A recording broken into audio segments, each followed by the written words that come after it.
샬롬. 기쁜 마음으로 서로 인사하십니다.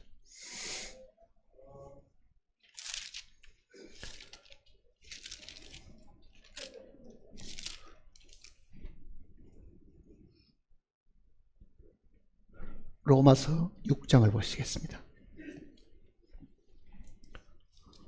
로마서 6장 6절 말씀부터 보겠습니다.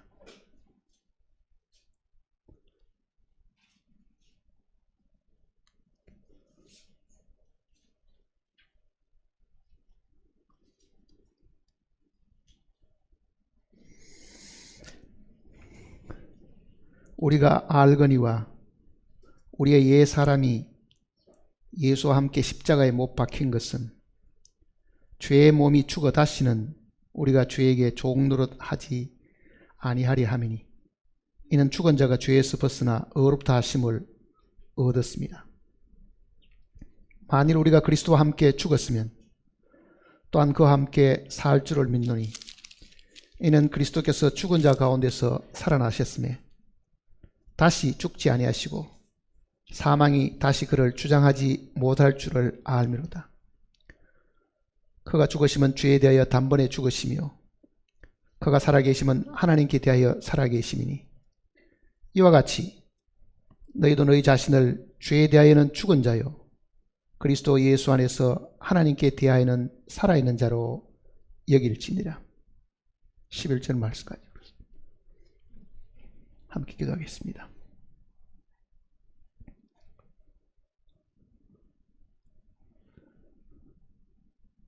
아버지 하나님, 우리의 마음과 생각을 주님께 온전히 드리고자 합니다. 땅에 붙어있는 우리의 정욕과 세상을 향한 우리의 마음들이 이 시간만이라도 하나님을 향하게 하시고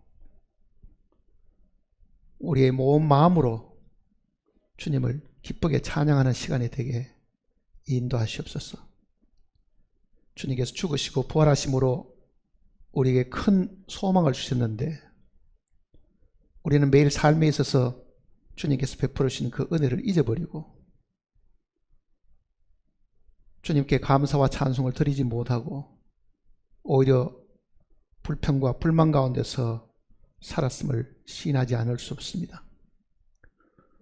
받은 은혜가 크지만은 우리는 그 은혜가 어떤 것인지를 깊이 생각지 않고 우리의 눈에 보이는 것, 잠시 있다가 없어지는 것에 우리가 마음을 두고 있으므로, 그것이 우리의 손에 없으므로 늘 불평하고 살았음을 인정하지 않을 수 없습니다. 저의 모든 어리석음과 부족한 것과 연약함을 주님께서 용서하시고 하늘의 큰 은혜로 우리의 마음을 채워주셔서 우리가 다시 한번 주님의 앞에 큰 소리로 찬송을 부르며 주님으로 기뻐하는 시간이 되게 도와주시옵소서. 우리의 삶이 이 땅에서 얼마나 남아있을지 저희들은 알 수 없으나 남아있는 동안에 우리를 위해서 베풀으신 그 은혜의 찬송을 힘있게 부르다가 주님을 만나는 저희들이 되게 하시고, 불평과 원망과 불만의 목소리 때문에 주님을 잊어버리고 사는 저희들이 되지 않도록 도와주시옵소서. 우리에게 생명과 빛이 되는 말씀을 주셨습니다. 성경을 저희들이 필 때에 하나님의 거룩하신 빛이 우리의 마음에 비침으로 우리가 보지 못했던 것을 다시 보게 하시고, 우리의 어두웠던 우리의 갈길에 주님의 등불이 환하게 비치심으로 우리가 걸려 넘어지는 일들이 없도록 저희들을 지키시고 돌봐 주시옵소서. 이 자리에 함께 하지 못하였으나 개인의 형편과 처지에 따라서 각 처소에 있는 심령들도 주님이 기억하시고, 어느 곳에 있든지 간에 항상 그 마음이 하늘을 향하게 하시고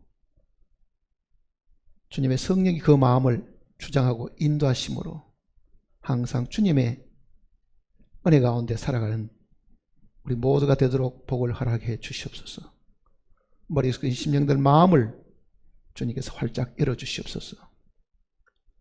불쾌한 생각과 원망하는 마음들은 주님께서 다 제거해 주시고 오로지 주님을 사모하고 주님의 말씀을 갈급해하는 심령을 주심으로 주님이 우리에게 주시고자 하시는 그 은혜의 단비를 듬뿍 받을 수 있는 시간이 되게 도와주시옵소서. 우리를 죄악 가운데서 구원하시고 지금도 우리의 모든 필요를 공급하시는 살아계신 주 예수님의 거룩하신 이름으로 기도드립니다. 아멘.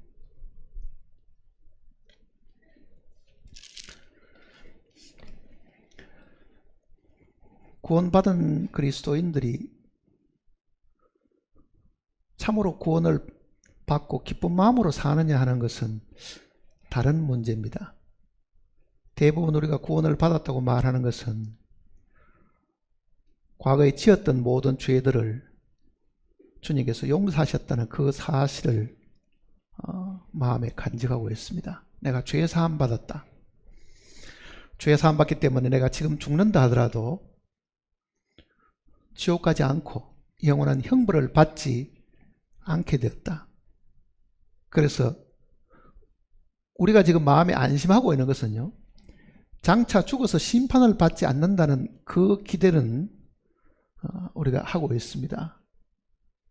주님이 대신 죄값을 치르셨기 때문에 이제는 내가 대신 치를 필요가 없다 하는 그 생각 때문에 미래에 대한 장차 심판이 있을 것에 대한 보장은 내가 받았다고 사실 생각을 하고 있습니다. 그렇지만은 주님의 그 능력이 실제 이 험악하고 뭔가 뜻대로 되지 않고 그리스도인들이 이 땅에 살아가는 동안에 많은 어려움과 시련을 겪으면서 내가 믿은 주님이 지금 세상에서 도움이 되느냐, 정말 내가 주님을 믿었기 때문에 그 믿음이 이 모든 어려움과 시련을 능히 이기느냐, 이렇게 다시 생각해 보면요, 우리의 믿음은 미래에 대한 것은 우리가 확실히 보장받았다고 확신하고 있지만은요, 지금 삶에 있어서 주님이 별로 도움이 되지 않는다고 대부분 생각하고 있습니다. 내가 믿은 주님은 지옥 가게 해주지 않는, 장차 죽어서 멸망당하지 않게 하는 주님으로는 확실하게 믿을 수 있는 사람도 많지만은요, 주님이 현재 이 악한 세상에서 나를 지키시고 나의 모든 어려움과 염려와 걱정에서부터 구원해 주시는, 지금도 역사하시는 주님으로 믿는 사람들은 드물잖아요, 사실은요. 믿음을 가진 사람들도 여전히 먹는 문제 걱정하고 자식 문제 걱정하고 돈 버는 거 걱정하고 그러다 보니 온갖 염려 걱정 속에서 살고 있으면서도 한 가닥 희망이 있는 것은 뭐냐, 이래 어렵게 살다가 사업이 부도나고 뭐가 잘 안 된다 하더라도 죽으면은 나는 멸망당하지 않는다 하는 그 희망만 붙들고 있지, 실제 주님이 지금도 역사하셔서 구원하고 계시는 분이시다는 것을 확실하게 경험하고 사는 분들이 그렇게 많지 않다 하는 이야기입니다. 이 시간 나오기 전까지도 우리는 온통 주변 환경 때문에 겪는 여러 가지 시험, 어려움, 곤란한 것, 자식 문제, 가정 문제, 여탄 많은 그 걱정들이 산더미 같이 있고 그것이 나를 짓누르는 큰 무거운 짐이 되고 있는데, 왜 내가 믿은 주님은 현재 이 삶에서부터, 현재 죄의 이 권세에서부터 나를 구출해 주지 못하느냐. 그거는 구원받은 그리스도인들이 많은 경우에 지금도 그 갈등을 분명히 가지고 있습니다. 그러면 우리가 믿은 그 주님은 죽고 나서 필요하신 분이냐, 나중에 지옥을 보내지 않는 분이시기만 하느냐, 그 주님이 현재 이 악하고 엄란한 세상 속에서 나를 지키시고 돌보신 능력은 행할 수가 없느냐, 지금 내 안에 끓어오르는 욕심과 온갖 탐욕과 정욕과 이 모든 것들을 주님이 이기게 하시고 거기서는 주님이 구원하실 수가 없으신가? 그 부분을 우리가 깊이 생각을 해봐야 됩니다.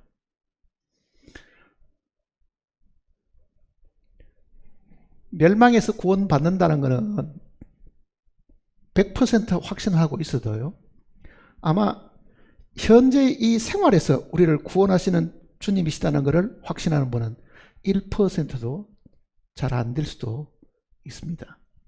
그러니 우리의 믿음이 지옥 안 가는 믿음, 주님이 우리를 지옥에서부터 구원해 주셨다는 그 믿음은 확실하지만은요, 지금 살아있는 이 상황 속에서 환난과 시험과 온갖 어려움과 공고함과 괴로움과 염려와 걱정과 심지어 내 안에 있는 이 모든 죄의 정욕에서부터 정말 주님이 능력으로 역사하셔가지고 여기서도 지금 구원하실 수가 있으신가?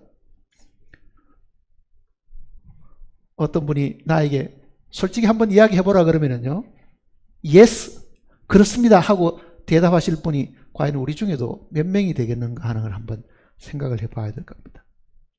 그러면 주님은 정말 죽고 난 이후에 지옥 가지 않도록 해주시는 주님이시기만 하고, 지금은 아무 능력을 행하실 수 없고 주님이 현재의 삶에서는 아무 도움이 안 되느냐? 만일 그렇다고 하면요, 우리의 삶은 너무너무 불행합니다. 그렇지 않습니까? 그러나 실제는 성경이 그렇게 가르치지 않는데도 우리가 잘못 알고 있고 여전히 그렇게 믿고 있는 이 모순들이 사실 많습니다. 그러니까 우리가 믿은 주님이 실제 지금도 그 믿음이 역사하고 있다는 것 사실, 우리가 믿었기 때문에 분명히 주님도 지금 현재의 어려움과 공고와 괴로움과 답답함과 이 모든 것을 지금도 구원하시는 주님이심을 체험하고 사실은 살아야 된다는 이야기입니다. 그래서 오늘은 그 부분을 다시 한번 생각을 해보려고, 어떻게 하면 주님이 실제 지금 우리의 생활 속에 내가 겪고 있는 많은 고난과 어려움과 시련, 환경적인 어려움이든 그게 내 개인의 육신의 어떤 연약함으로 인해서 내가 괴로움을 겪고 있는 그런 일들이든 여탄 모든 것이든 간에 하나님이 살아계셔서 내 안에 역사하신다고 하면 왜 주님이 지금 이 시간에는 역사하지 않으신가? 만일 하나님이 내 안에 지금도 오셔서 역사하신다고 하면 그 역사가 어떻게 하면은 나타날 수 있는가? 그 부분을 생각을 해 보려고 합니다. 이 로마서 내용이 그 내용을 지금 우리에게 사실은 가르쳐 주고 있는 겁니다. 살아계신 하나님, 우리는 그렇게 말하잖아요. 살아계신 하나님. 그러면 지금도 살아계시겠지요. 그 하나님을 내가 지금 믿고 있고 그분을 의지한다고 하면 그 하나님은 그 살아계심을 지금도 나타내 보이셔야 된다. 그것이 우리가 하나님을 체험적으로 아는 것이거든요. 지식으로 하나님을 아는 게 아니고 그거를 체험적으로 주님을 알아가는 것이라고요. 경험을 통해서 주님의 역사심 때문에 그걸 알아가는 거잖아요. 여기서 우리가 모여가지고 찬송 부르고 기도하는 거는 우리가 받은 은혜가 크다고 사실 생각하잖아요. 근데 그 찬송의 대부분 가사의 내용은 뭐냐면요, 우리 죄가 어떻게 용서함 받았는가, 그 내용이 거의 대부분이지, 실제 지금 우리 생활 속에서 어떻게 주님이 역사하셔가지고 지금도 구원하고 계시는 분이시다, 그런 찬송은 이 내용 속에도 별로 많지를 않습니다. 대부분 복음 찬송이라는 것은 죄사함에 대한 것, 영원한 심판을 받지 않게 되었다는 그 내용을 찬양하는 내용이 많잖아요. 자, 하나님이 정말 살아계시면 내가 살아있다고 믿는다고 해 살아있는 건 아니고, 살아있다고 믿기 전에도 하나님은 여전히 살아계신 분이고 지금도 살아계신 분이겠죠. 그리고 우리는 그 살아계신 주님을 어느 날 우리가 믿음으로 우리 안에 모셔드렸는데 그 하나님이 우리 속에 정말 살아계신다고 하면 그 하나님이 말 못하는 부처처럼 우상처럼 가만히 앉아서 꼼짝 안 하고 계신다고 하면요, 그 하나님을 왜 우리가 받아들여야 되겠어요? 하나님이 내 안에 계시긴 한데 한마디 말씀도 할 줄 모르고 내가 물어도 대답도 못하는 하나님 같으면은 왜 그 하나님이 내 안에 들어오셔야 되느냐고. 사실은 우리는 믿음으로 부활하신 주님을 우리 속에 모셔드렸다는 것은 잘 압니다. 참으로 믿음으로 우리가 주님을 우리 속에 받아들였는데요, 그분은 살아계신 분이고 인격을 가지신 분이신데 왜 그분이 가만히 계시는 것 같으냐? 내가 기도해도 대답도 안 하시고 내가 응급한 상황, 위급한 상황을 만나도 하나님은 아무 일도 안 하시고 가만히 계신 것 같은 느낌이 있지요. 나는 다급하고 죽겠는데 하나님은 묵묵부담인 것처럼 우리가 만일 그런 경험을 했다고 하면은 왜 그런가? 그거를 한번 생각해 봐야 됩니다. 그분이 살아계시면은 그분이 일을 하실 수 있도록, 그분이 실제 내 생활에 역사하실 수 있도록 하는 길이 뭐냐? 정말 그분이 살아계시면은 내 안에 무언가를 하시기 위해서 들어오셨는데 왜 그분은 아무 일도 안 하시고 아무 말씀도 안 하시느냐? 이유가 있습니다. 그래서 오늘은 그 내용을 한번 생각을 해 보려고 합니다.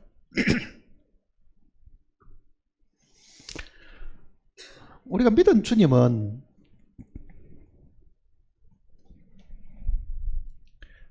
믿음 하는 그 말 뜻이, 이거는 내가 하는 것이 아니고 하나님이 하시는 겁니다. 그러니까 율법과 은혜의 차이가 바로 그겁니다. 율법은 내가 하나님을 위해서 무언가를 하는 거라고요. 살인하지 말라, 간음하지 말라, 도둑질하지 말라, 그것뿐만 아니라 구제하는 일들, 이웃에게 무엇을 도움을 주는 그런 모든 일들은요, 그 하나님의 계명이 내 이웃을 내 몸과 사랑하라 하는 그 계명 율법이 있기 때문에 그 율법은 우리가 하나님을 위해서 하는 일이잖아요. 우리가 하나님을 위해서 하는 일. 은혜는 뭐냐? 하나님이 우리를 위해서 하는 겁니다. 이게 차이거든요. 믿음은 뭐냐? 바로 하나님이 우리를 위해서 일하실 수 있도록 내어 맡기는 거거든. 사실은요, 하나님이 일을 하시도록 내어 맡기는 것이 믿음입니다. 근데 구원을 받고 난 이후에도 우리가 주님을 위해서 뭔가를 하려고 하는 그 의지는 많지만은 주님이 이 일을 하시도록끔 맡기는 그 믿음은 대부분 사람들이 활용할 줄을 사실은 모릅니다. 모든 죄가 사하여 졌다 하는 그 구절은 우리가 받아들이지만은요, 그 주님이 지금도 내 안에서 역사하시고 일을 할 수 있게 하려고 하면은 여전히 믿음이 필요한데, 그 믿음은 주님이 일을 하시도록 해야 되는 것이다. 그래서 주님이 일을 하시도록 해야 돼. 자, 내가 하나님을 위해서 뭔가를 하려고 하는 것하고 하나님이 내 안에서 역사하셔서 하나님이 일을 하는 것하고는 이게 하늘과 땅의 차이입니다. 세상의 많은 사람들은 신에게 복을 받기 위해서 열심히 드리는 것을 그네들의 목표로 삼고 있잖아요. 금욕하고 절제하고. 어쨌든 신이 기쁘시다 그러면 어떤 일이라도 해야 되겠다고 하는, 즉 신의 귀여움을 받고 신의 은총을 받으려고 하면 내가 무엇을 해야 된다고 하는 그 생각을 가지고 있는데, 그런 생각들이 믿는 사람들 마음속에도 아직도 남아 있습니다. 하나님을 기쁘시게 하려고 하면은 내가 뭔가를 해야 될 텐데 하는 그 생각들을 사실은 많이 하고 있잖아요. 근데 실제 하나님은 성경에 계시된 대로 무엇이 부족한 것처럼 사람의 손으로 섬김을 받으시는 것이 아니니 이는 만민에게 생명과 호흡과 만물을 친히 주시는 자이시다 그러잖아요. 무엇이 부족한 것처럼 사람의 손으로 섬김을 받으시는 것이 아니니, 자, 하나님은 주시는 분이시지 사람이 갖다 바치는 것을 어허 하고 기분 좋게 받으시는 분은 아니시고, 그게 성경에 하나님에 대한 계시입니다. 정확한 계시잖아요. 그러니 하나님은 지금도 우리에게 주시려고 하지 받으려고 하지는 않는데, 우리는 하나님 앞에 서면은요, 내가 빈손으로 하나님께 나와서 되겠는가? 내가 죄 짓고 그저 마음에 뉘우침도 없이 나와서 되겠는가? 하여튼 온갖 이 머릿속에 생각하는 거는 내가 하나님의 기쁨을 얻으려고 하면은 내가 무엇을 해야 된다. 그게 율법이라는 것입니다. 내가 무엇을 해야 된다. 무엇을 하지 않으면은 이건 도저히 하나님 마음을 움직일 수가 없다. 그래서 그 머릿속에 늘 생각하는 것은 지성이면 감천이다. 사람의 정성이 지극하면은 하늘도 움직일 수가 있다. 그 생각을 지금도 하고 있다고 하면은 그거는 하나님이 우리 가운데 역사하는 것을 계속 막고 있는 것입니다. 구원받고 난 이후에도 만일 그 생각을 그대로 가지고 있으면요, 하나님은 우리 안에 계시면 하나님은 한 번도 자기 일을 하실 수가 없고, 그가 우리 속에서 죄를 이기고 세상을 이기고 모든 염려와 걱정에서 우리를 구출해 준 그 역사하심을 우리가 경험할 수가 없다 그 얘기입니다. 지성이면 감천이다는요, 그거는 마귀복음입니다. 성경에 그런 말이 없습니다. 세상 사람이 그렇게 가르쳐 놓은 거라고요. 그걸 그대로 받아들여서는 안 됩니다. 사람의 정성이 지극하면은 정말 하나님 마음을 움직일 수 있느냐? 못 움직입니다. 하나님은 사람의 손으로 섬김을 받으시는 것이 아니니 그러잖아요. 왜 그렇습니까? 인간은 타락되고 인간의 이 손에는 피가 묻어 있고 이게 죄로 가득한 것이고 육신이잖아요. 육에 속한 사람은 하나님을 기쁘시게 할 수 없나니 그러잖아요. 육에 속한 사람은 하나님을 기쁘시게 할 수 없다. 어떤 경우든지 우리의 수고와 노력으로 하나님을 감동시킬 방법은 없습니다. 그거를 먼저 머릿속에 생각을 해야 됩니다.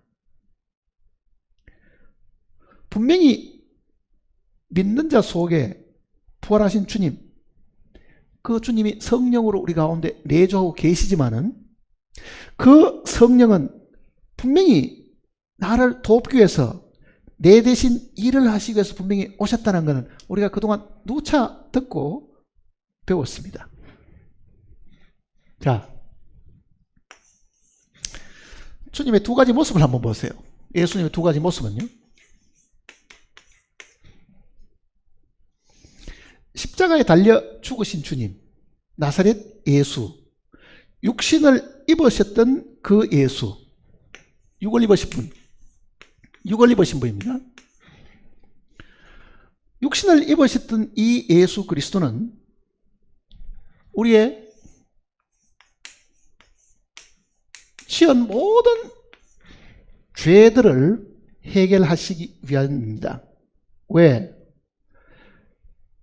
피 흘림이 없은 적 사함이 없다 했는데요, 하나님이 우리를 용서하시려고 하면은 하나님도 그 법의 요구대로 되어야만 용서하실 수 있잖아요. 그러니까 피 흘림이 없은 적 사함이 없다고 했으니 피를 가져와야 되는데 그 피를 사람에게서는 구할 수가 없으니 하나님이 우리를 사랑하셔서 대신 피를 흘리시려고 하면 하나님은 영이시기 때문에 피를 흘릴 수가 없잖아요. 그래서 피 흘릴 수 있는 육신을 입으신 분이 나사렛 예수입니다. 그분은 육신을 입으신 이유가 피를 흘리시기 위해서 육신을 입으신 거예요. 우리의 죄값을 치르기 위해 가지고. 그러니까 육신을 입으신 예수 그리스도는 우리의 모든 죄 문제를 해결하시기 위해서 죽으신 분입니다. 자, 그러면은 예수 그리스도가 흘리신 그 보혈을 그가 친히 하늘 성소에 가지고 올라가셨지요. 염소와 송아지의 피로 아니하고 자기 피로, 그러잖아요. 자기 피로 하나님의 그 요구를 들어드리기 위해서 하늘 보좌에 그 피를 갖다 드렸으니 하나님 아버지는 그 피를 보시고 피 흘림이 없을즉 사함이 없다고 말씀하신 그분이 그 피를 받았으니까 죄를 용서하실 수 있는 권한이 발생하신 거예요. 그래서 그날 후로는 저희와 세울 언약이 이것이라 하시고 내 법을 저희 마음가운데 두고 저희 생각에 기록하리라 하신 후에 저희 죄와 저희 법을 다시는 기억지 아니하겠다. 그날 주님이 하나님 앞에 피를 드렸던 그날 우리의 죄와 허물을 다 기억지 않겠다고 하신 그 선언이 이 성경 속에 담겨 있고 이 성경에 하나님의 그 음성이 우리의 귀에 어느 날 들려가지고 우리의 마음에도 됐다. 나도 이제 하나님 앞에 죄 용서를 받았다. 자, 죄 사함을 받았습니다. 분명히. 근데 한 가지 알아야 될 거는요. 죄 사함 받았다는 거는요. 더 이상 죄 짓지 않는 사람이 된다는 뜻은 아닙니다. 죄 용서는 받았지만은 여전히 우리는 연약하고 여전히 아직도 육신을 가지고 있음으로 인해가 죄 지을 수밖에 없지요. 죄 사함 받은 그 순간에 우리가 죄 짓지 않는 사람이 된 것은 아니라고요. 여전히 연약하지요. 죄 사함을 받은데도. 그러면 그 일을 어떻게 해야 되냐? 이 세상에 남은 삶이 아직도 10년, 20년 더 남았다고 하면은 구원받고도 그 남은 삶 기간 동안에 하나님이 무엇을 어떻게 하시려고 마음 잡수셨느냐? 육신을 입으신 예수 그리스도 대신에 성령을 입으신 예수 그리스도를 보내주신 겁니다. 그러니까 성령은 부활하신 예수님 자신입니다. 그가 이 땅에 계실 때는 육신 안에 성령이 계셨고 그가 부활하시고 온 다음에는요 성령이 그 밖에 계신 거예요. 성령을 입으신 거죠. 그래서 성경은 첫사람 아담은 산 영이 되었던 같이 마지막 아담은 살려주는 영이 되셨나니 예수님이 우리에게 생명을 주시는 영이 되셨다. 그 얘기잖아요. 생명을 주시는 영이 되셨다. 그렇다고 하면은 육신을 가지신 예수님은 우리의 모든 죄 문제, 지었던 과거의 모든 죄 문제를 다 해결하시는 분이시고 이 땅에 다시 성령을 주신 것은요 우리 속에 들어오셔가지고 우리로 하여금 여전히 죄성이 남아있으니 그 죄성을 대신 이기게 해주시기 위해서 들어오시는 분이시다. 구원을 받고 우리가 구원받는 순간에 저 천국으로 즉시 인도되지 않고 여전히 죄 많은 세상에 그대로 살고 있다 보니 많은 어려움과 고통과 괴로움 그리고 죄성으로 인해서 여전히 죄 지을 수밖에 없는 그런 존재이기 때문에 용서는 받았지만 여전히 연약하기 때문에 그 연약한 사람을 매일매일 생활 속에서 구출해 주시기 위해서 이기게 해 주시기 위해서 승리를 우리에게 주시기 위해서 오신 분이 성령을 입으신 주님이시다. 그 얘기입니다. 성령을 입으신 주님.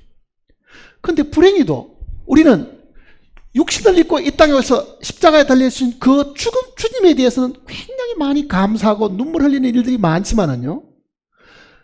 눈물 흘리고 난 다음에도 죄를 짓잖아요. 눈물 흘리고 난 다음에도 우리 속에 엉큼한 생각이 있고 탐욕이 있고 미워하는 생각이 있고 그러니 자신도 생각해도 내가 구원받고 이래서 안 되는데 하는 자책감이 남아있잖아요.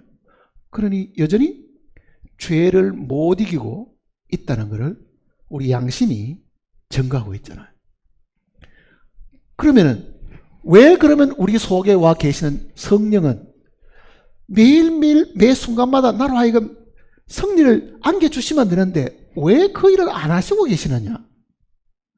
그 일 때문에 우리 속에 들어오셨으면은 내가 부탁하든 기도하든 하지 않든 주님이 계속 역사하셔가지고 내가 매일 기쁘고 매일 감사할 수 있도록 왜 그 고민과 괴로움과 답답함과 핍박과 죄의 정욕에서부터 구출을 하지 않으시는가? 그러잖아요. 왜 구출을 하지 않으시는가? 그게 오늘 우리 모두의 마음의 숙제일지 모릅니다. 정말 그렇게 되면 얼마나 좋겠는가? 그 희망을 구원받은 사람들이 다 가지고 있습니다. 구원받기 전에는 이런 내용은 잘 모르고 복음 설교들로 가면은 죄 문제만 늘 이야기하고 그 죄 문제에 대한 거를 죄가 해결됐다는 그 얘기를 듣고 마음에 주님을 기쁨으로 받아들이는데 지금 상황은 그 지은 죄에 대한 괴로움이 아니라 자기가 미운 거잖아요. 자기가 큰 짐이에요. 자기가 생각해도 너무너무 악하고 자기가 생각해도 너무 마음에 안 드는 것이 내 자신인데 그 자신이 나로 늘 괴롭히고 남에게 미워하는 마음, 싫어하는 마음, 불쾌한 생각, 참지 못하는 것, 이 많은 것들이 연속적으로 일어나니 겉으로는 나는 죄 사함 받은 사람이, 나는 지금 죽어도 천국을 가. 그런데 죽어서 갈 천국은 고사하고 이 마음이 지옥이다 그 얘기잖아요. 마음이 지옥이다. 만일 하나님이 완전한 분이신 것 같으면요 절대로 이 한 가지 일만 해결하시고 여전히 우리로 하여금 죄의 고통, 죄의 유혹에서 못 이겨가지고 허덕이고 이 세상에 살 때는 엉망진창으로 살다가 그저 딱 죽는 그 순간에 낙원으로 탁 인도하신다고 하면 하나님이 뭐 그리 고맙겠어요. 이 땅에 사는 동안에 그렇게 괴로움을 많이 겪는다고 하면은. 그러니 하나님의 구원은 그렇게 불완전한 것이 아니고 오히려 매일매일 생활 속에서도 이기게 하고 승리하게 해서 우리를 하여금 기쁨이 되게 하시는 것이 하나님의 큰 뜻입니다. 그러면은 육신을 입으신 이 예수님에 대한 이 감사는 우리는 이제 이미 마스터했습니다. 잘 압니다. 이 정도 복음 같으면은 아마 구원받은 20, 30년 세월 지내갔으면은 뭐 전도인들 정도만큼 아마 이 복음 내용을 전할 수 있을 겁니다. 그래요. 우리 가운데 계시는 주님은 어떻게 역사하세요? 왜 그러면 주님이 우리의 연약함과 부족함을 메꾸기 위해서 들어오셔서 내 대신 일을 하시기 위해서 오셨다고 하면은 왜 일을 안 하시느냐? 그 얘기잖아요. 왜 일을 안 하시느냐? 일을 하시도록 기도를 해야 되느냐? 주여, 이 고통 속에서 나를 건져 주십시오 하면은 그제서 주님이 들으시고 오냐 하고 그렇게 해주시느냐? 왜 역사를 안 하시는가? 이거를 우리가 지금 생각을 해 봐야 됩니다.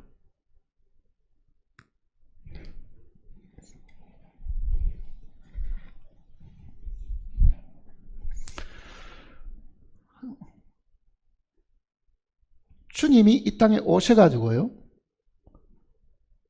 직접 체험하신 그 내용과 우리가 체험할 내용은 똑같습니다.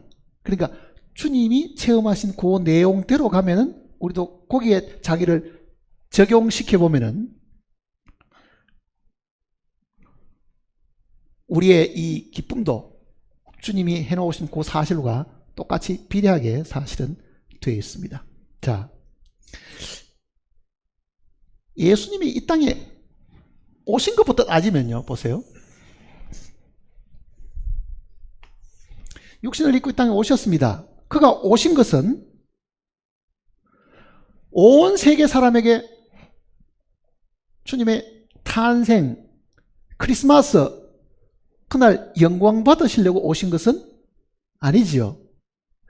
예수 그리스도가 이 땅에 오신 것은요, 죽으시기 위해서 오신 겁니다. 피 흘리시기 위해서 오신 겁니다. 그가 성육신 하신 것도 육신을 입어야만 피를 흘릴 수 있는 분이기 때문에, 그래서 육신을 입으신 거예요. 그러니 그가 육신을 입고 이 땅에 오신 것은 피 흘리시기 위해서 오신 거기 때문에 그 피 흘림은 죽음을 이야기하는 거잖아요. 죽음.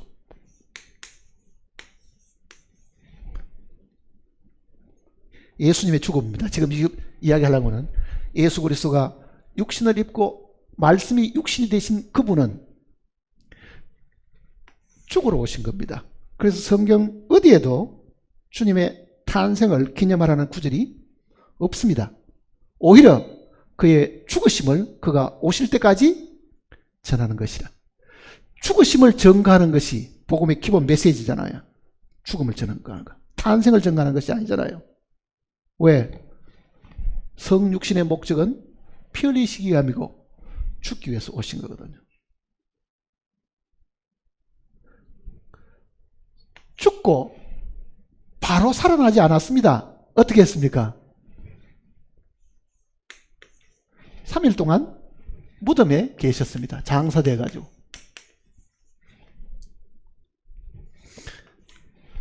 그 다음에 부활하셨습니다.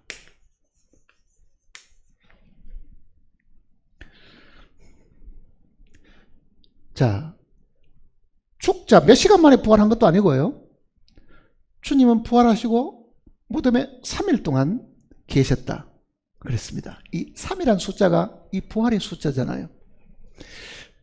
유대인들도 이집트에서 나올 때에 모세가 바로를 찾아가서 이렇게 말합니다. 우리 하나님이 이 백성을 내보내라 그랬습니다. 그러니 내 백성을 나가도록 하십시오.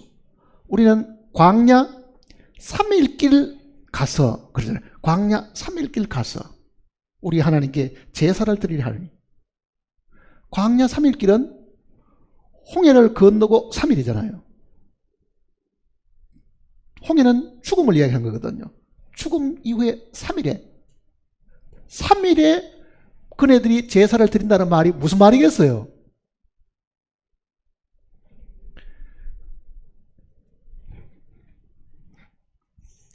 이거를 우리 개인하고 생각해 보세요. 우리 육신이 있는데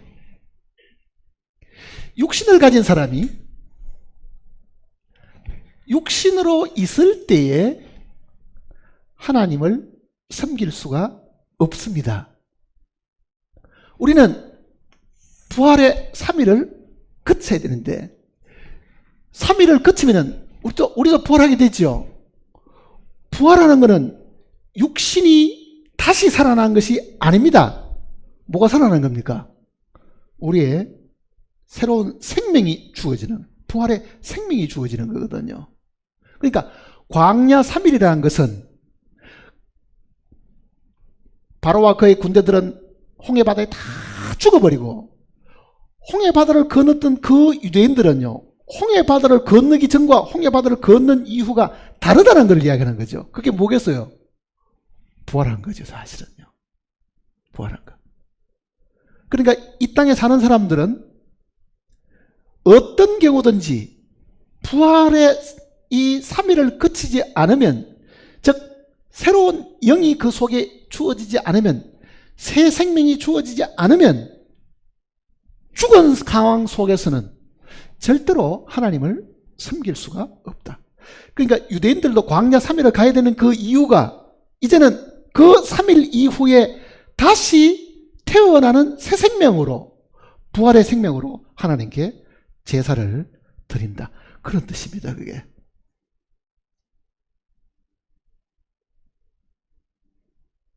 그래서 육에 속한 사람은 하나님을 기쁘시게 할 수 없다. 육이 아무리 선해도, 육신이 아무리 고상하고 인격이 정말 우리 보기에 훌륭해도 그게 육인 한, 죽음을 겪어서 3일이 지난 부활을 하지 않고는 영원하신 하나님을 섬길 수가 없다. 그렇게 성경이 이야기하는 거예요. 이스라엘 민족이 반역을 했습니다. 특히 광야에서 고라당들이 반역을 하잖아요. 고라당들이 반역을 하니까 하나님의 방법은 각 지파마다 막대기 하나씩 다 가지고 와서 하나님의 이 법궤에다가 앞에다가 다 두도록 했습니다. 아론의 지팡이에만 싹이 나고 잎이 나고 열매를 맺었습니다. 왜 아론만 성소에 들어가서 하나님을 섬기느냐? 우리는 왜 못 들어갔냐? 이 고라 자손들이 반역을 한 거거든요. 그래서 그네들에게 하나님께서 교훈을 준 것이 뭐냐면은 이 아론의 집안은 부활의 생명을 얻은 집안이다. 그 내용을 이야기하는 겁니다. 나를 섬기려고 하면은 나는 영이니까 육체를 가진 너희로는 안 되고 그 영이 새로 거듭나야 되는데 그 부활의 생명을 가진 지파라야만 나를 섬길 수 있다. 그거를 깨우쳐 준 거지 사실은요. 그러니까 이 지구상 사람들에게 예수 믿으세요, 예수님이 섬기세요, 예수님이 찬양하세요 다 한다 하더라도 아직도 그 속에 부활의 생명이 없는 한 아무리 찬송을 크게 부르고 아무리 화려한 옷을 입고 하나님을 섬긴다 하더라도 그거는 육에 속한 거잖아요.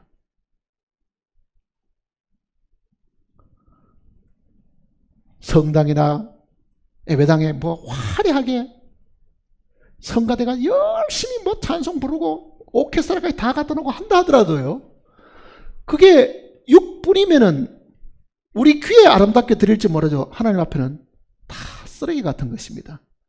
육에 속한 거잖아요, 그게 다. 자, 주님이 죽으시고 부활을 3일 이후에 하신 것은 뜻이 분명히 있습니다. 이 3일은 결국은 무덤에 있는 장사된 기간인데 이 내용이 우리 신앙생활하고도 반드시 연결되어 있다는 것을 기억해야 됩니다. 죽으심과 부활 그 사이에 장사되는 일이 있다.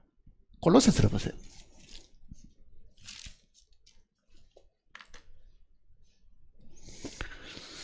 이 장을 보시면요.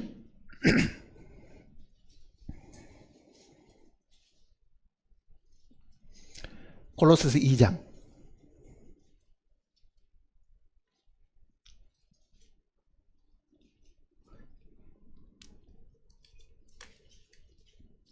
12절입니다. 12절. 골로새서 2장 12절입니다.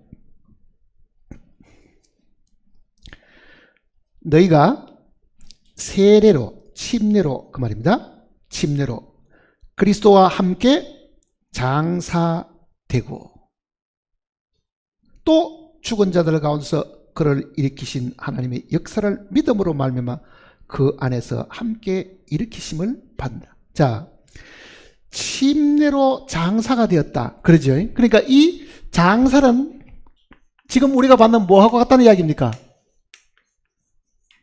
침례다. 그 뜻입니다.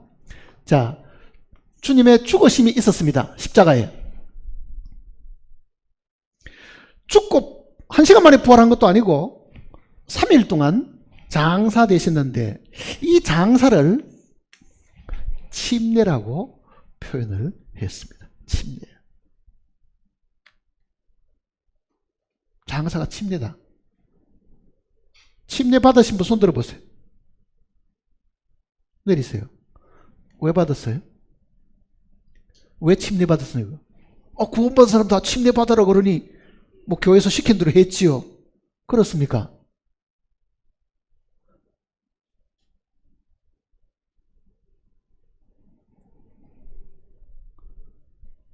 왜 침례를 받았느냐고요.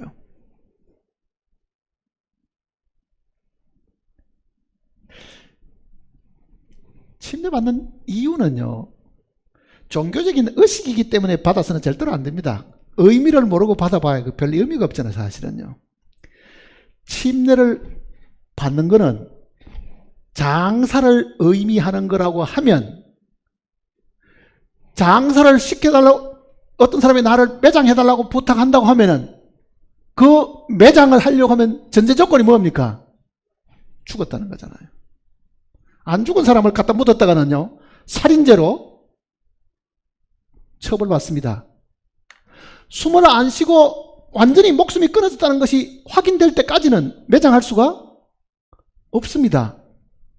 의식이 없어도 심장이 뛰고 숨을 쉬고 있으면요, 10년 동안 그렇게 있어도 무덤에 갖다가 넣을 수가 없습니다.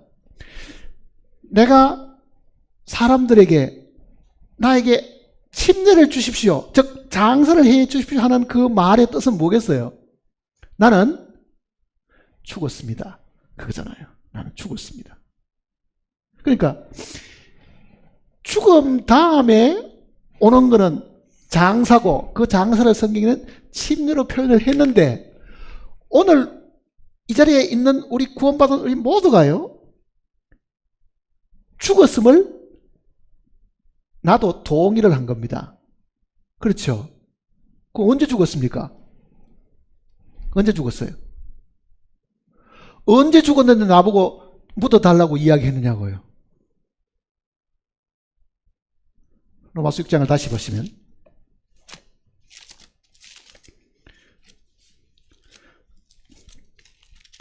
로마서 6장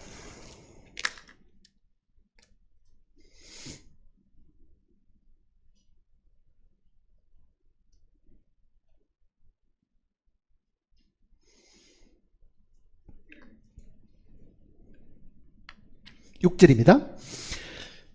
우리가 알거니와, 자, 우리도 마땅히 알고 있어야 됩니다. 이거는 분명히 아는 것을 전제로 해서 지금 바울이 로마 교인들에게 편지를 쓴 겁니다. 우리가 알거니와, 우리의 옛 사람이 예수와 함께 십자가에 못 박힌 것은, 우리의 옛 사람이 예수와 함께 십자가에 못 박힌 것은 죄의 몸이 죽어 다시는 우리가 죄에게 종노릇하지 아니하려 함이니.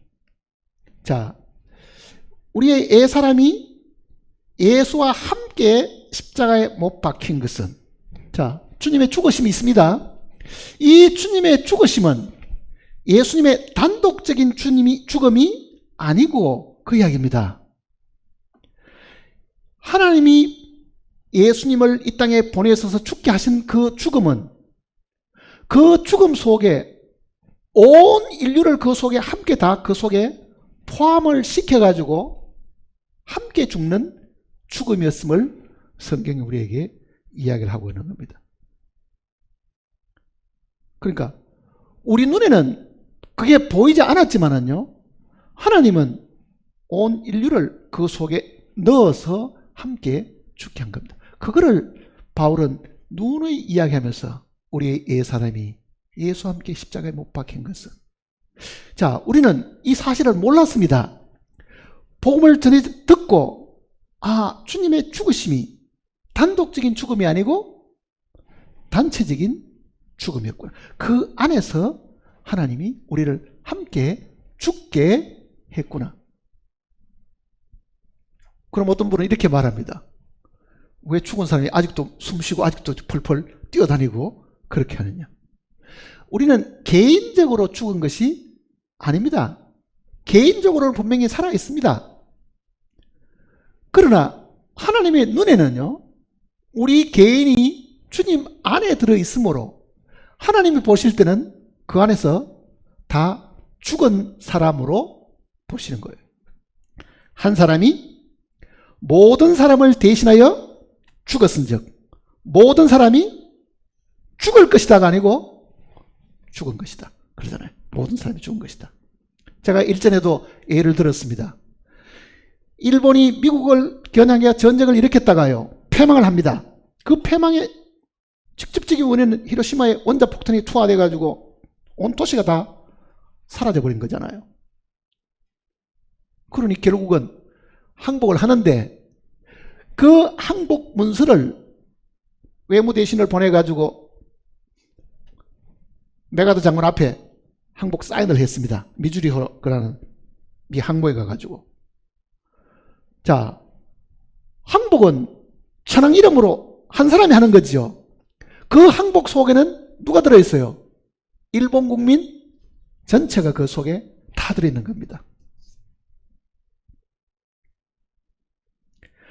하나님이 인류를 대표하는 한 분을 세우셨습니다. 그분이 바로 마지막 아담이신 예수님입니다. 첫사람 아담도 있고 마지막 아담도 있는 거죠. 첫사람 아담도 인류의 대표자입니다. 육신의 대표자인 거예요. 그게. 마지막 아담도 인류를 대표하는 하나님이 세우신 사람입니다. 그러니 첫사람 안에 들어있는 모든 사람을 마지막 아담 속에 다 집어넣으셔서 이 두 사람을 하나님이 대표적으로 세웠으니까 이 사람이 저지르는 모든 것은 마지막 아담으로 결론을 맺게 하셨습니다. 그러니 하나님 보실 때는 나는 예수님 안에서 죽은 사람입니다. 일본 국민 전체는 천황 안에서 다 항복한 거하고 똑같은 거예요. 다 항복한 거잖아요. 그러면은 항복 문서에 천황 이름만 들어있다고 해가지고 나머지 사람들은 일일이 가서 다 사인을 해야 됩니까? 아니라고요.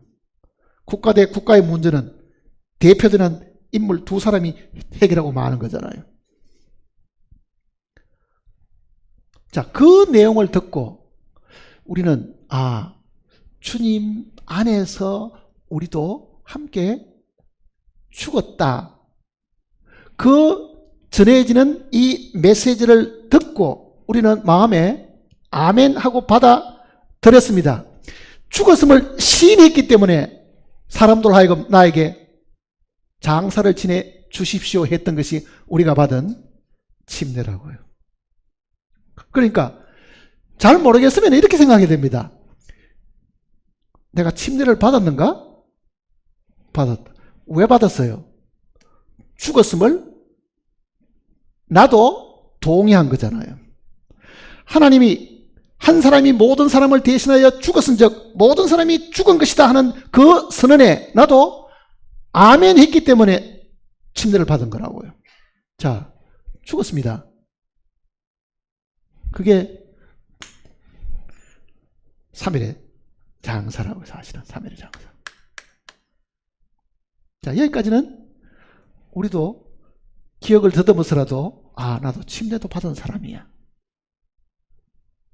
그러면 주님이 3일 만에 이제 부활하셨습니다.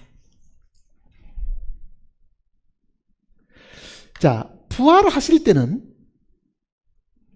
주님만 부활하신 것이 아니고 그 안에 있는 우리도 함께 죽고 함께 장사되고 함께 일어났겠지요. 주님만 일어나신 것이 아니라 같이 우리도 그 안에서 이렇게 세움을 입었습니다. 잘 보세요. 그러면 부활할 때에 우리는 육신이라는 거는요 사실은 다 벗어놓은 거예요. 로마서 6장을 다시 보시면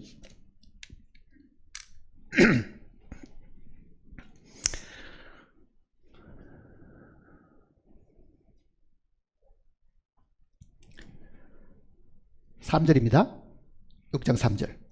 무릇 그리스도 예수와 합하여 침례를 받은 우리는 그의 죽으심과 합하여 침례를 받은 줄을 알지 못하느냐.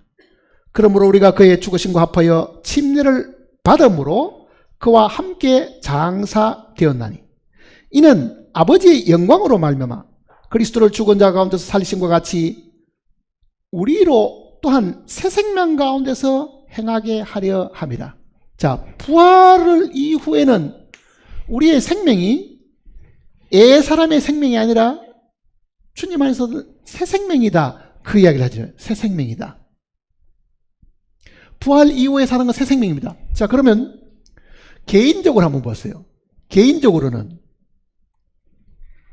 나는 주님과 함께 죽었고 주님과 함께 침례받고 장사되었습니다. 여기까지는 이의가 없죠. 그 다음에는 이 부활은 새 생명으로 사는 건데 이 새 생명은 부활하신 주님 자신입니다.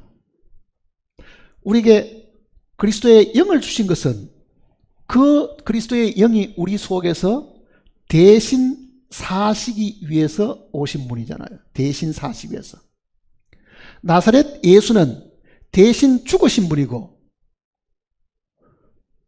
부활의 주님은 대신 사시는 분이신데 하나님이 우리 속에 역사하시려고 하면 어떻게 되느냐?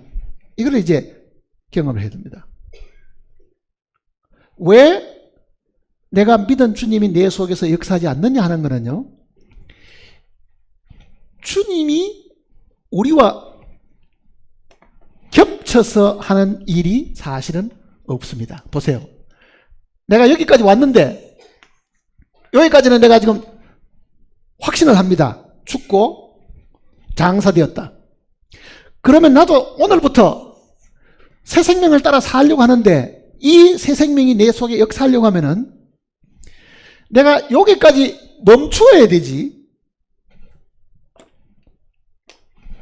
주님이 역사하려고 하는데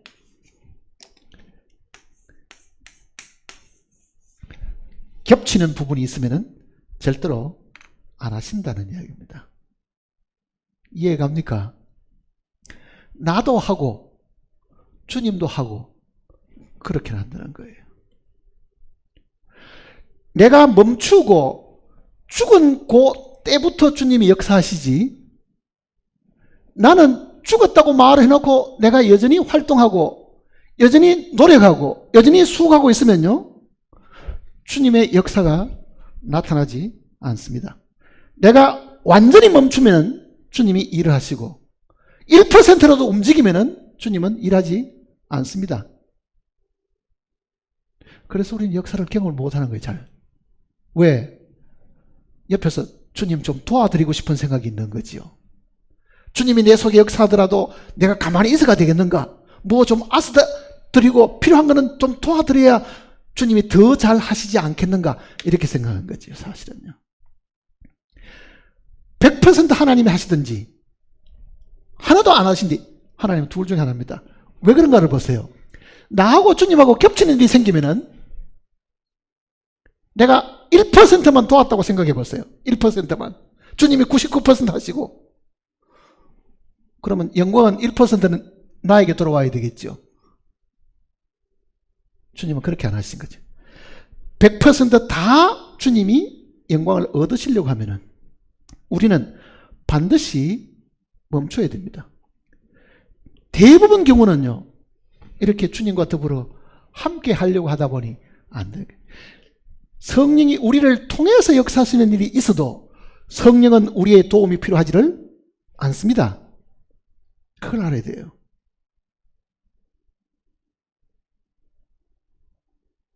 (100% 손을 놔야 되는 거죠.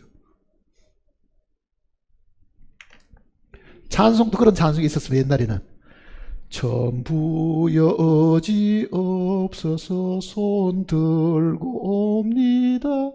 그런 찬송가가 있었는데 옛날에 손 들고 오는 게 뭡니까? 항복하는 거죠. 항복. 자기는 아무것도 안 합니다. 항복만 하면 되는 거지. 100% 하나님 앞에 항복하면은 그때가 성령이 역사하실 수 있는 시간, 그때부터 시작하시는 거예요. 100%. 요한복음 12장을 보시면요,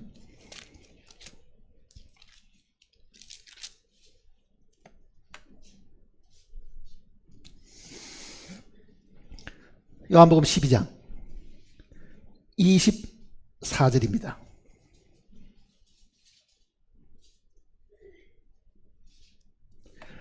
(24절)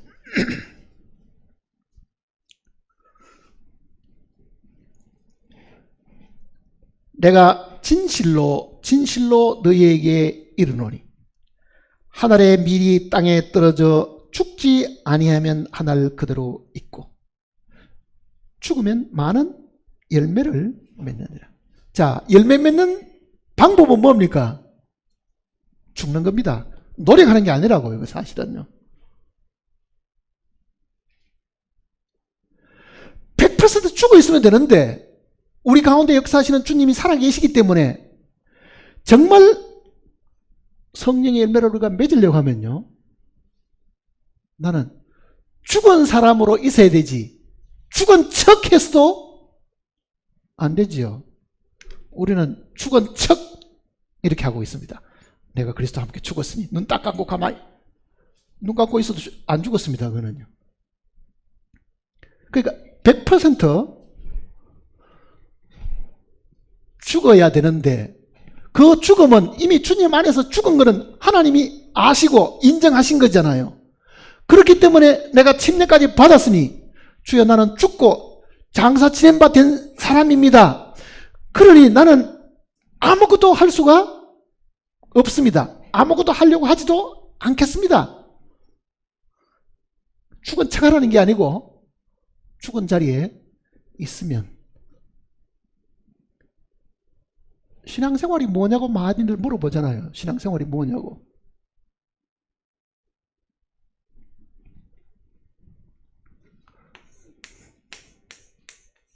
자,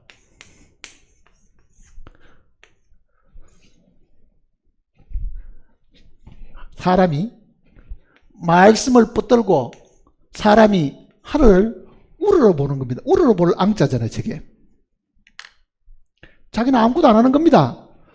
사람이 말씀을 붙들고 사람이 손을 모아서 하늘을 바라보기만 해도 그 말입니다. 쉽게 말하면 자기가 하는 것이 뭐 있어요?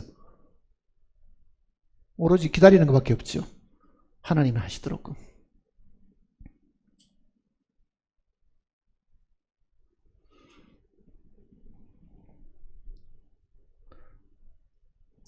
신앙생활은 내가 하는 것이 아닙니다.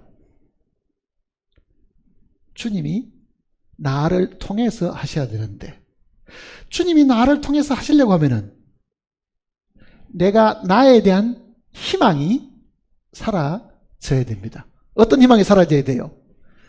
내가 구원받은 연륜이 오래되었고 내가 성경도 많이 봤고 그래도 내가 그동안 듣고 배운 게 많은데 그 사람은 그거 의존해가지고 신앙생활 하려고 하는 거죠. 사실은요. 왜 내가 못할까봐? 왜 그걸 내가 모를까봐? 아니죠. 이론대로 다 알고 있어도 우리는 죄도 못 이기고 환경도 못 이깁니다. 죄를 이기고 환경을 이길 수 있는 거는요, 주님밖에 없습니다.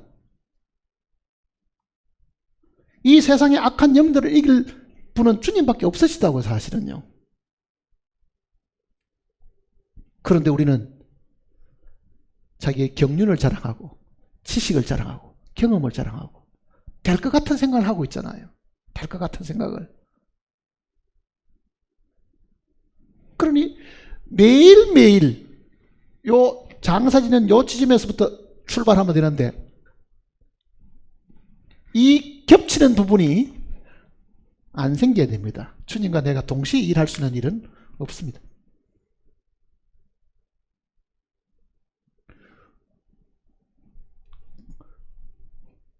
신앙생활을 정말 성공하려고 하면은 첫째는 자기 자신에 대해서 절망해야 된다고요. 나는 할 수 없다. 절망해야 돼. 나는 할 수 없다. 나는 참을 수도 없고 나는 사랑할 수도 없고 나는 인내도 못하는 사람이고 자기 자신에서 절대적으로 이 절망을 하지 않으면 할 수 없음을 깨닫는 거잖아요. 나는 할 수 없다 이제. 할 수 없으면 그 다음 뭘 해야 되겠어요? 하려고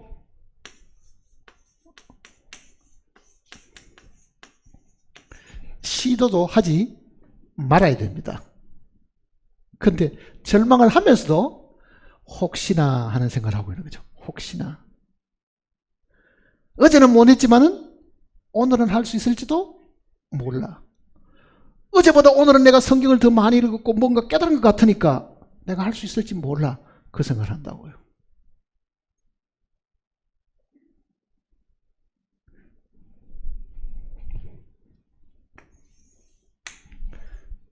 내가 못한다고 하나님도 못하시겠어요? 하나님은 물어 사람이 할 수 없는 것을 하나님은 하신다. 그걸 믿어야 되는 거예요. 나는 절망하고 나는 할 수 없지만은, 나는 하려고 하지 않지만은 하나님은 하실 수 있다. 하나님에 대한 얘기. 하나님이 하실 수 있음.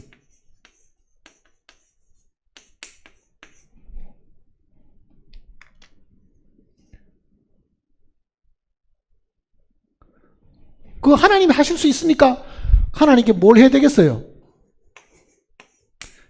의탁하는 거죠. 맡기는 거잖아요. 맡김. 이러면 성령의 역사를 경험할 수 있습니다. 성경이 내 안에서 역사하심을 내가 경험할 수 있다고요. 나는 안 하고 하려고 하지도 않고 하나님이 하실 수 있고 그분에게 맡기면. 그래서 모든 염려를 다 주께 맡기라. 그런데 우리는 그 구절을 수없이 듣고 알고 있어도 이렇게 붙들고 있습니다. 주님 앞에 들고 붙들고 아직도 있는 거예요. 이거 아직도 붙들고 있으면 어떻게 돼요? 주님이 하실 수가 없습니다. 자, 염려를 내가 붙들고 있는지 완전히 그 염려가 주님 편에 넘어가는지를 한번 보라고요. 나는 주님께 넘깁니다 하고 이걸 붙들고 있으면 주님이 나하고 일이 겹치기 때문에 일을 안 하신다. 그 이야기입니다. 일을 안 하신다. 모세의 어머니가 모세를 나일강에다가 이제는 하루수시 버려야 됩니다. 왜? 한 석 달은 숨기가 키웠지만은 울음소리도 크고 까딱 잘못했다는 온 가족이 멸족당할 판이니까 이 아이를 하는 수 없이 갈대 상자에다가 담아가지고 나일강에다가 띄워놨습니다. 저는 그 성경을 읽을 때마다요, 모세의 누이 미리암도 같이 가고 모세의 어머니도 같이 갔는데 미리암은 그거를 쳐다보고 있습니다. 제가 어떻게 되는가 싶어서. 엄마는 어디 갔었어요? 집에 가 있었습니다. 모세의 어머니 그 믿음을 보여주는 거라고. 사실은요, 하나님께 맡긴 거잖아요. 사실은 누이보다는 엄마가 그걸 지켜보고 있을 것 같잖아요. 그런데 정작 미리암이 바로의 공주가 건지는 걸 보고 유모를 데려올까요? 그래. 자기 집에 가서 어머니 모시고 이제 소개하는 일들이 나오잖아요. 유모를 모실까요? 완전히 하나님 손에다가 그 미리암은 모세를 맡겼습니다. 사실은.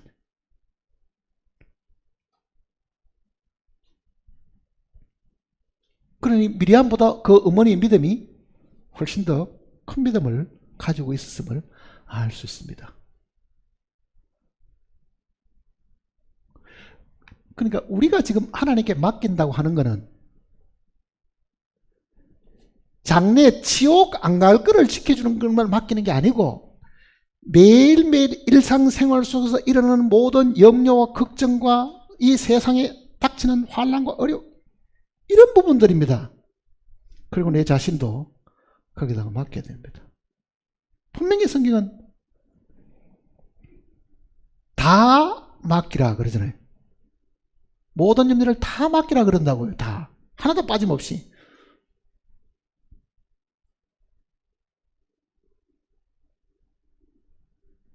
수고하고 무거운 짐진 자들아 다 내게로 와라. 내가 너희를 쉬게 하리라. 그 구절을 외우고 있으면 무슨 소용이 있어요?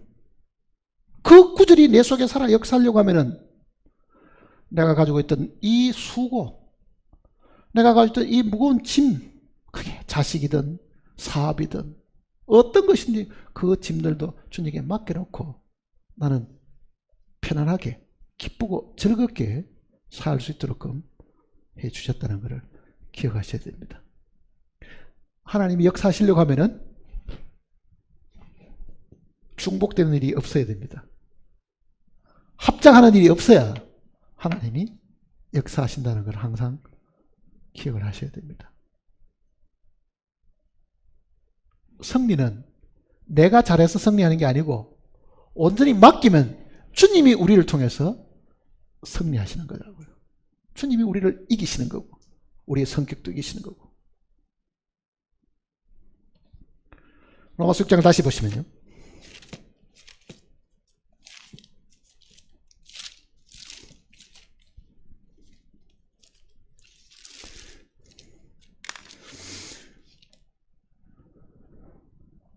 (6절입니다) 우리가 알거니와 우리의 옛 사람이 예수와 함께 십자가에 못 박힌 것은, 그는 역사적인 과거의 사실입니다.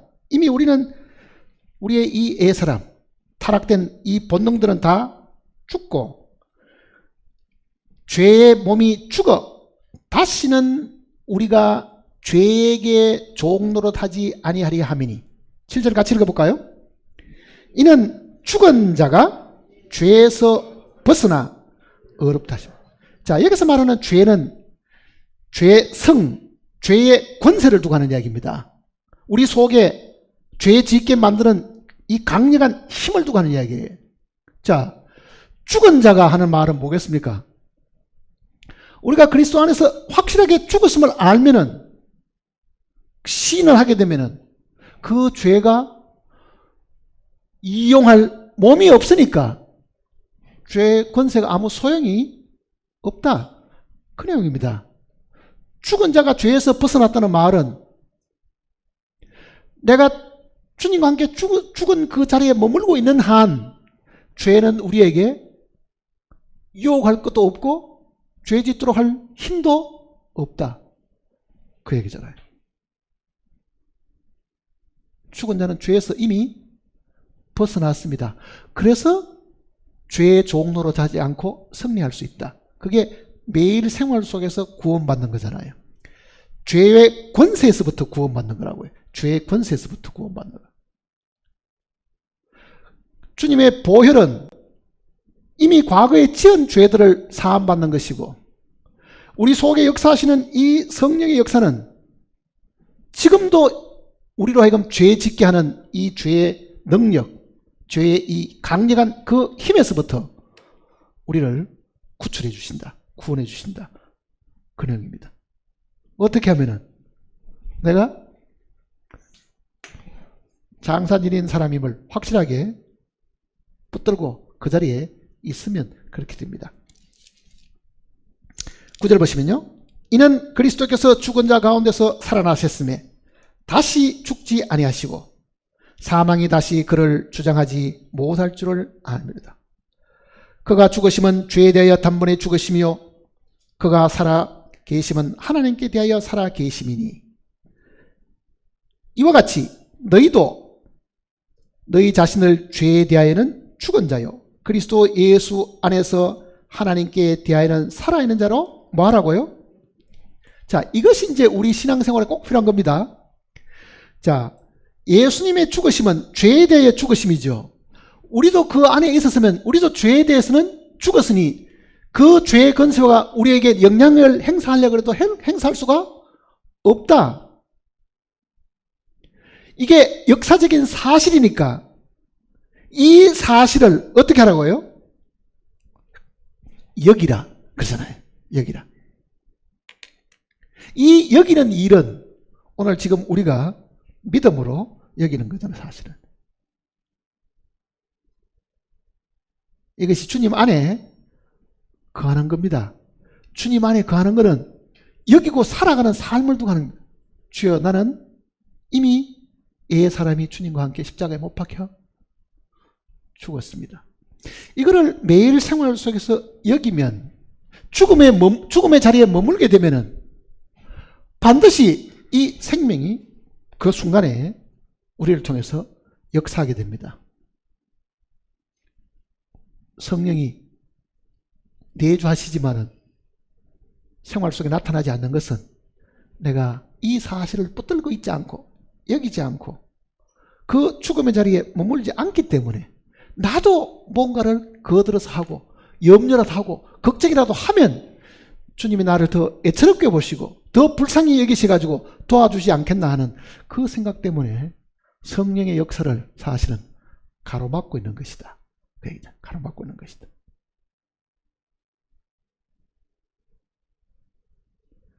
우리는 구원받기 전에도 하나님을 기쁘게 할 수 없었습니다. 하나님의 계명을 지킬 수도 없는 사람이었습니다. 서로 사랑하라고 말하지만은 우리는 서로 사랑할 수 있는 사람이 아니었습니다. 그런데 그 서로 사랑할 수 없는 사람을 사랑할 수 있도록 하시는 것은 하나님이시지 우리가 하는 게 아니죠. 우리는 하나님이 하시는 그 일에 단 1% 아니 0.01%도 거들어서 할 수 있는 것이 없고 만일 그런 시도가 있다고 하면은 성령은 여전히 기다리고 계실 수밖에 없다. 그래서 우리가 믿은 주님이 묵묵부담으로 가만히 계신 듯한 걸 느끼는 것은 아직도 우리가 온전히 그거를 시인하고 여기지 않기 때문에 그렇다는 것을 기억하셔야 됩니다. 기도하십시다.